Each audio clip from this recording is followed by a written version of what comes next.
Pangsanlibutang ulat. Nanindigan para sa Sabbath. Ana, October 26, Arizona. Ayaw ni Ana na maging isang Adventist. Mahal na mahal niya ang simbahan ng kanyang kinalakhan sa Pilipinas, at ayaw niyang sumamba pag-araw ng Sabado, sa halip na Linggo. Umiyak siya ng umiyak, pero habang nag-aaral siya ng Biblia, naging kumbinsido siya sa ikapitong araw. Sa huli, naging Adventist na siya. Tapos, nagkaproblema si Ana sa kanyang trabaho. Nagtuturo siya ng matematika sa mga estudyanteng may espesyal na pangangailangan sa isang public high school. Ito ang kanyang unang taon sa pagtuturo, at kailangan niyang pumasok sa klase tuwing Sabado para makakuha ng master's degree sa special education. Nakiusap si Ana sa superintendent ng paaralan. Hindi ko kayang dumalo sa mga klase ng Sabado dahil ako ay isang Seventh-day Adventist, sabi niya. Sige, kung ayaw mong pumasok ay mawawalan ka ng trabaho. Sagot ng superintendent. Natakot si Ana dahil siya ang bumubuhay sa kanyang pamilya. Sa loob ng isang semestre, pumasok siya sa mga klase tuwing Sabado, pero labis siyang nababahala kaya nag-decide siyang itigil na ito. Hindi ko na po kaya ito, sabi niya sa superintendent. Nabigla ang superintendent at sumagot, sige, kung iyan ang iyong desisyon. Nalaman ni Ana na hindi na pala siya pwedeng tanggalin sa trabaho dahil tapos na ang kanyang probationary period.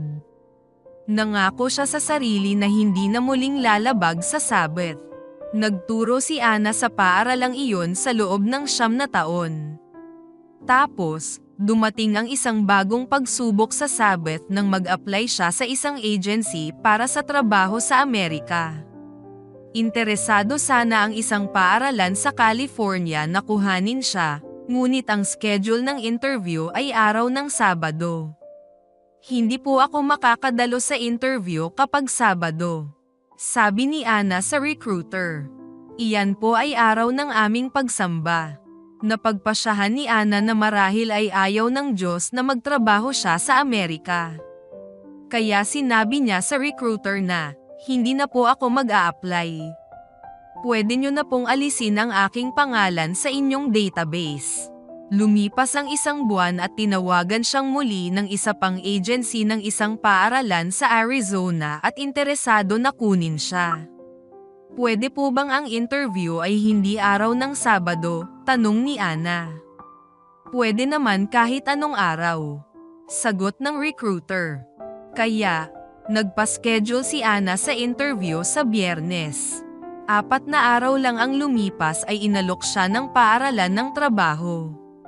Nagulat si Ana at pinuri ang Diyos. Tapos, nagulat ang superintendent nang magbigay si Ana ng resignation letter. Maraming beses na palang sumubok mag-apply ang superintendent sa Amerika ngunit hindi ito natanggap. Naramdaman ni Ana na pinarangalan siya ng Diyos dahil sa kanyang paggalang sa Sabbath. Ngunit hindi pa dyan natapos ang mga pagsubok kay Ana para sa araw ng Sabbath. Sa Amerika, pagdating niya sa Arizona, sinabi ng principal sa mga guro na kailangan nilang dumalo sa mga espesyal na training session tuwing Sabado. Nagdasal si Ana, Panginoon, nandito po ako dahil pinanatili kong banal ang araw ng Sabbath, at alam kong tutulungan mo po ako ngayon.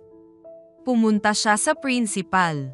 Hindi ko po kayang dumalo sa training, sabi niya. Naniniwala akong banal ang araw ng Sabbath, at kailangan kong panatilihin itong banal. Hindi pumayag ang principal.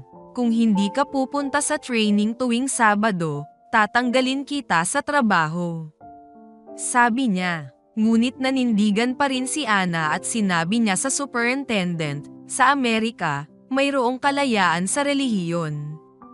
Patuloy pa rin akong maninindigan sa Sabbath. Ibinahagi ni Ana ang kanyang kwento sa principal at nagbigay pa siya ng maikling Bible study tungkol sa Sabbath. Hindi ito tinanggap ng punong guro. Ngunit binigyan siya ng chance na papayagan siya ng principal kung papahintulutan siya ng superintendent na hindi pumasok ng Sabado.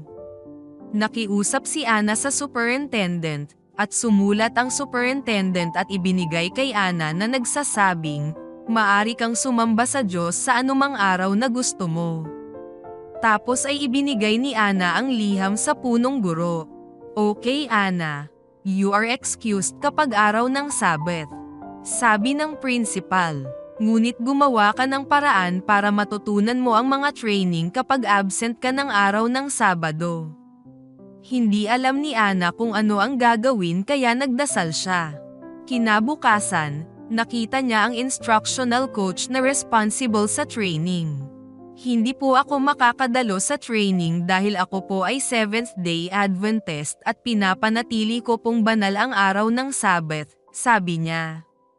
"Okay sige, pumunta tayo sa principal," tugon ng instructional coach. Gusto kong sabihin sa kanya ito.